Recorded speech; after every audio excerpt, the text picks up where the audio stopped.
nous avons souhaité, dans cette logique de concerter la population, ce fameux projet qu'on appelle le diagnostic à 360 degrés, une vision globale du quartier et non pas une vision centrée sur la problématique de l'habitat ou sur la problématique de l'aménagement du territoire.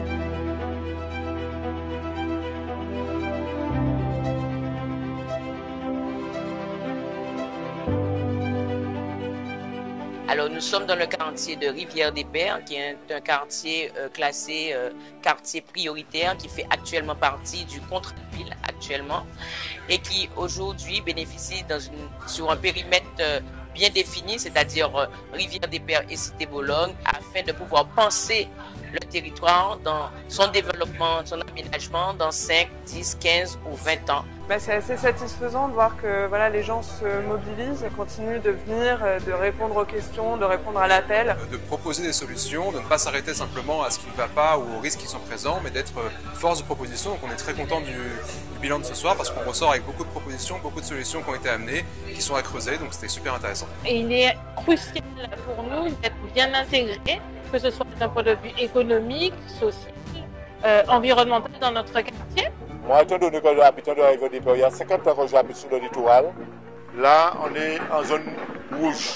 Alors c'est pour ça que je voulais que la mairie, la municipalité, on vite. C'est une véritable ambition pour ce quartier qui le mérite, ouvert sur la mer, ouvert sur la côte, sous le vent.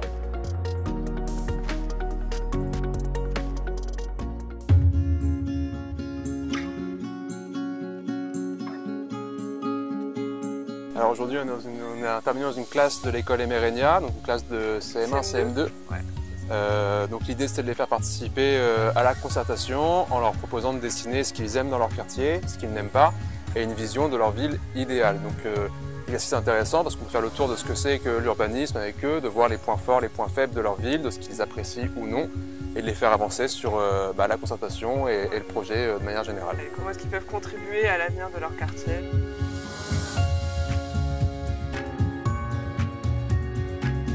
On est au lycée Rivière-des-Pères et on est avec la classe de BTS DN Made Espace.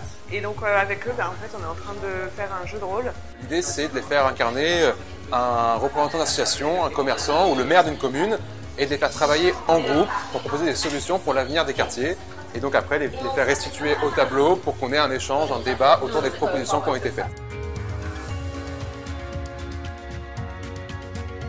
Je trouve que c'est intéressant, surtout d'aller vers les jeunes aujourd'hui, car on est le futur de ce quartier, de cette commune. Et donc, c'est important de nous demander notre avis et notre point de vue sur ce qui se passe ici. C'est ludique et ça permet de donner nos idées et des bons projets qui pourraient servir à la communauté. Et avec ces petites idées, je pense qu'on peut justement transformer ce quartier, prendre en compte bien sûr les habitants, prendre en compte tous les commerces, toutes les activités qu'on peut y créer et effectivement donner un cadre de vie autre pour un chef-lieu.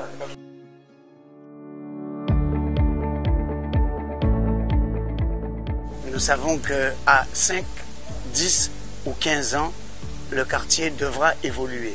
Mais il nous faut un cheminement, il nous faut étudier tout le quartier en entier pour voir qu'est-ce qui va manquer, qu'est-ce que nous pourrons faire, quelles sont les autorisations que nous pourrons acquérir, quels sont les endroits où nous pourrons améliorer les conditions de vie des citoyens de Rivière-des-Pères. Mais nous voyons au vu de l'actualité et au vu de ce qui se passe ailleurs que nous ne sommes pas pires que les autres.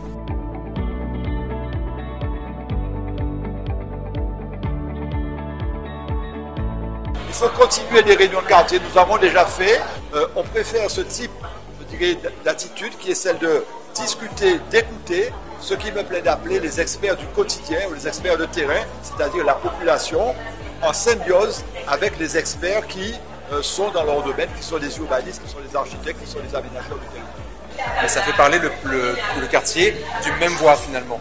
Aujourd'hui, ce soir, on a des gens qui font remonter des avis variés, parfois avec véhémence, parfois avec la frustration des catastrophes qui sont passées, des problématiques qui ont été rencontrées auxquelles ils n'ont pas forcément une réponse. C'est l'occasion de pouvoir recueillir ces propositions-là dans une ambiance énergique pour pouvoir les faire remonter et proposer une solution pour un avenir meilleur pour le quartier de Rivière-des-Pères. je crois en Rivière-des-Pères. Il faut avoir de l'ambition pour Rivière-des-Pères. Ce n'est pas juste de l'aménagement comme ça ponctuel, parce que ce quartier, il a une dimension qui dépasse celle du quartier. Vous avez un complexe sportif que beaucoup de gens pourraient nous envier, mais il faut le faire vivre davantage avec les partenaires, la région, la communauté d'Aglo. Donc, il faut avoir une ambition pour ce quartier, parce que ce quartier a un potentiel extraordinaire, et c'est ensemble qu'on y arrivera. Population, la ville de Basse-Terre et l'ensemble des partenaires.